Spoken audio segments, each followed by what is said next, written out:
everyone, and welcome to the Win With Coryn YouTube channel. This episode is on all that I wish I knew about breastfeeding before becoming a mom. Because, hello, breastfeeding is painful and there's so many things I didn't know about it. It all kind of hit me at once. But it's definitely been one of the greatest parts about being a mom, and also one of the most rewarding things that I've experienced along the journey of motherhood so far. So I'm really looking forward to encouraging and inspiring those of us out there maybe looking to breastfeed, or for those of you who are already facing the challenges that come along with breastfeeding. So thanks for joining me on this video, and I hope you guys enjoy it.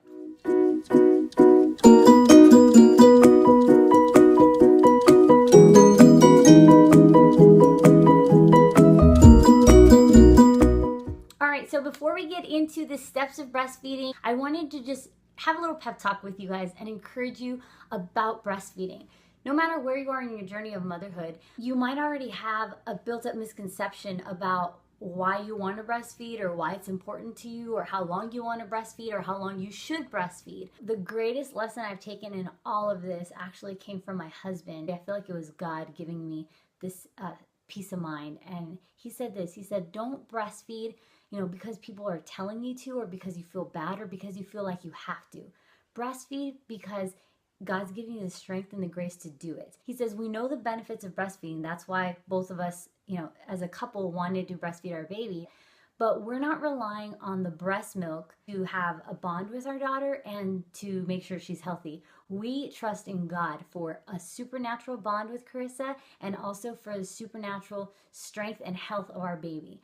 That's how I can have so much peace, whether I breastfeed her or not, and not leaning on what others are saying. So don't do it because you're guilted into doing it. Don't do it because you feel like you have to do it for a certain amount of time. Trust in God for the development of your baby, and pray for a supernatural bond if that's something that you're concerned about. I've done that the whole time, and I feel that what I'm experiencing with my daughter is absolutely a supernatural bond. And I don't give that credit to breastfeeding, but simply I give it to God. So I hope that was encouraging to you as well. All right, so the first 3 to 4 days before your milk actually comes in, you're gonna have what's called colostrum. And this kind of looks like honey. It's thick and it's like darker. It's almost like a yellowish gold color. This is super nutritious for the baby. They call it liquid gold for that reason. The baby doesn't have to have very much of it at all. It's gonna fill the baby as much as you need to nourish it until your milk comes in. After the 3rd or 4th day, this is when engorgement happens. I didn't know what this meant, and I wasn't prepared for it because I didn't have a pump. And people told me, oh, your breasts are going to be like 2 times bigger. I'm like, yeah, right. Like, that would be nice, but I don't think that's really going to happen. No, it happens. Something that happened with me in the beginning was that Carissa wasn't latching properly. Just because your baby is on the breast doesn't mean that they're eating properly or that they're eating at all. So one thing I learned from my lactation consultant is that when I'm not going to teach you how to latch your baby because I don't want to be showing my breasts on YouTube, but you can either watch other videos on how to properly latch your baby or hire a lactation consultant. But one of the biggest things I learned while breastfeeding Carissa, and this is not a breastfeeding tutorial, so I'm just going to touch on this briefly, is number one, if you hear sucking noises like air getting in, then the baby's not properly latched, and that's going to cause dry, cracked nipples and really sore nipples, and also bleeding. The cracking and the drying can lead to bleeding. There should be no air coming in other than like milk flow. When the baby's properly latched, you want to look for their jaw to be opening and closing, not just their lips moving. So, and then the other thing you want to look for is if they're actually swallowing. So you'll see any from 3 to like 7 or 8 sucks, and then you should see this happening. You should see the milk passing, and that's how you know that the baby's actually drinking milk. If I'd have known that from the beginning, and I would have known that Carissa being on my breast for 30 minutes didn't mean that she was eating for 30 minutes. So, there's so much to breastfeeding. I just want to touch on a couple points.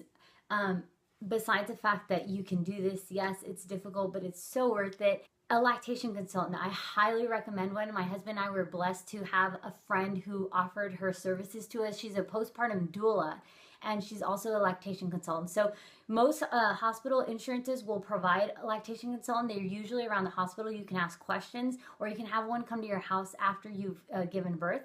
And so they'll help you with teaching you proper latching techniques, making sure to teach you how to check when the baby's actually swallowing so you know that they're actually drinking milk.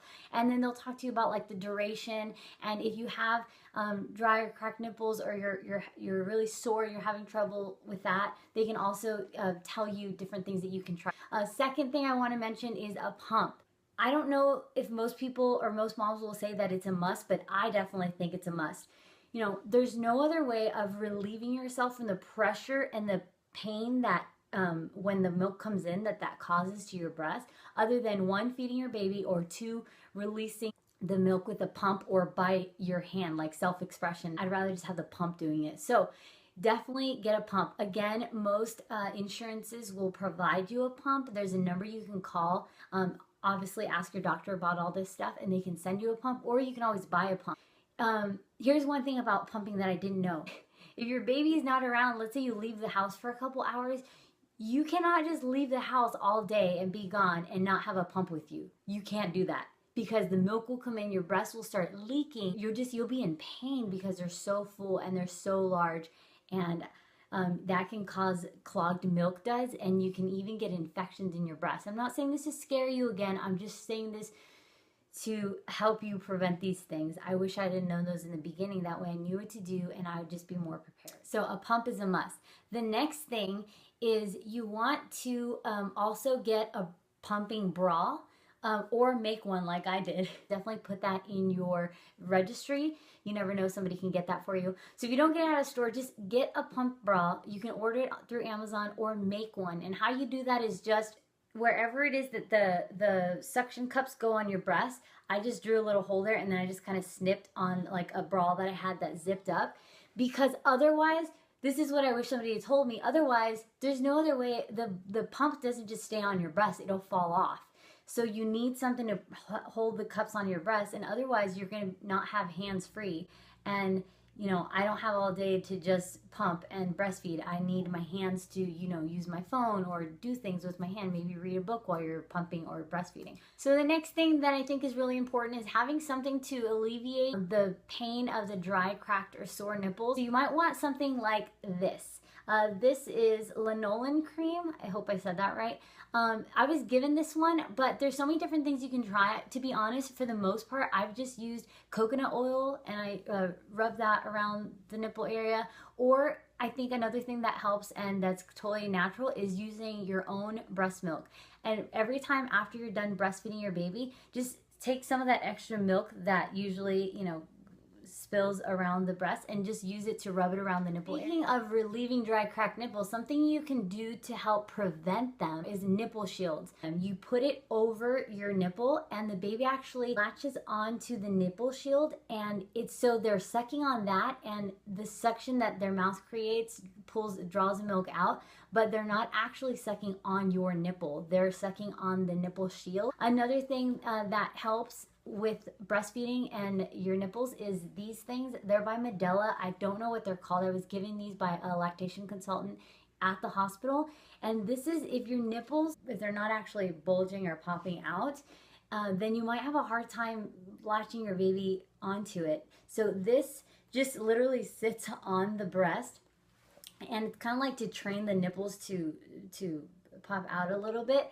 And it sits on the breast. It kind of look funky, but once you put your bra and your shirt over it, you can't really tell. What I did is I just wore these around the house a little bit because I had just kind of like flat nipples. It just all blended. And then when my milk came in and my breasts were really large, it was even harder. The baby didn't have much of a nipple to latch onto. So this helped me in the beginning. Now my nipples are like out there.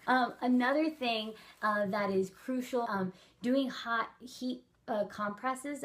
What I would do in the beginning is to help the milk flow, is I would get a towel and I would run it under really hot water, and I would wring it out and set it over on my chest for a little bit, and that would start to help the milk flow. Now, another thing that is for the breast to help prevent accidents are these things.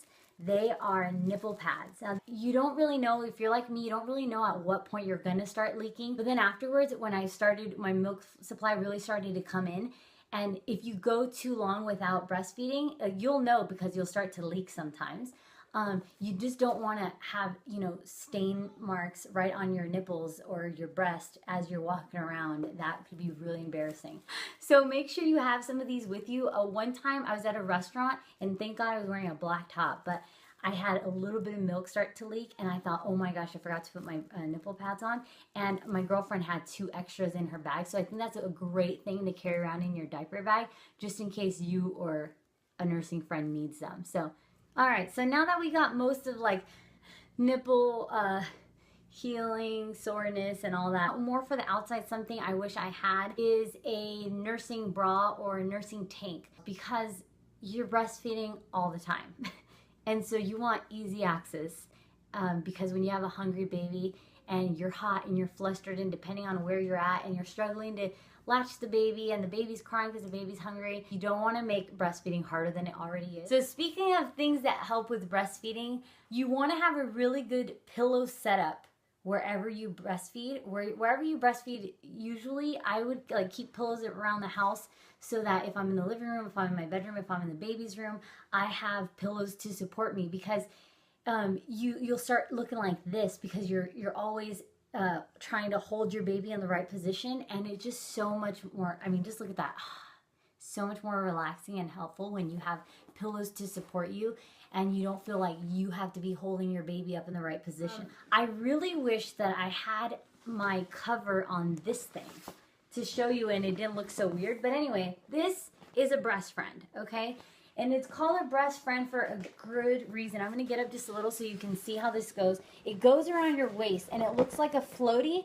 And this has a really cute, cute patterned cover that goes over it, but I happen to be washing it right now.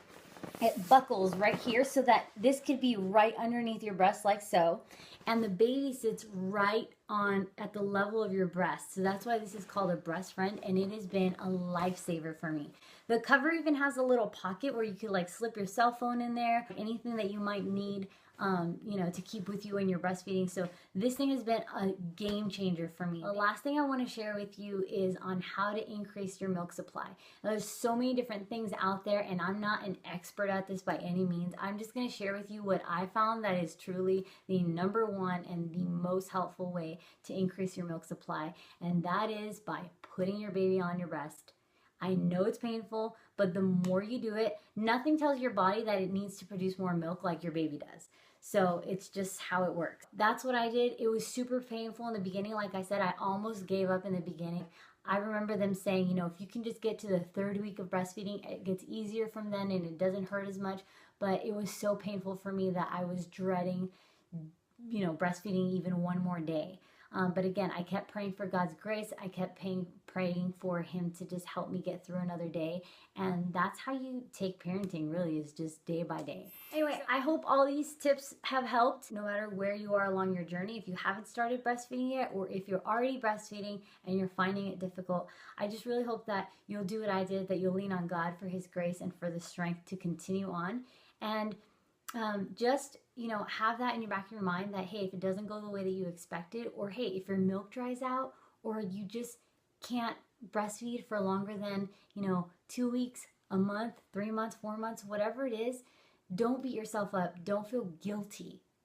You're going to be a great mom regardless of whether you breastfeed or not. Just do your best, and that's all that you can do, and trust God for the rest. So I hope that was encouraging. I hope that, you know, you'll reach out to me with questions. Reach out. Hey, if my video wasn't enough help to you, there are support groups out there. There's forums you can join. There's, you know, groups on Facebook you can join. Reading about all the challenges that moms have faced helped me realize I wasn't the only one. And I know that I'll encourage you as well. Just learning tips and tricks from other moms too that helped. It just helped me get through another day, another day, another day. And here we are now, 4 months into it, and I'm still breastfeeding and things are still going good. Again, at any point, if I decide I feel like I need to stop breastfeeding, then I'm going to do that, and I'm not going to feel guilty about it. Best of luck to you moms out there. I'm praying that God will give you the strength and the grace to breastfeed your baby as long as need be. Thanks guys for watching this video, and definitely if you guys have questions or if there's something else that you want me to share that maybe I didn't share in this video, leave that in the comments and maybe I'll do another video if need be on breastfeeding. So if you enjoyed this video, please make sure to like and subscribe if you haven't already done so you don't miss the next video. But until next week, guys, have a great day and take care. Bye!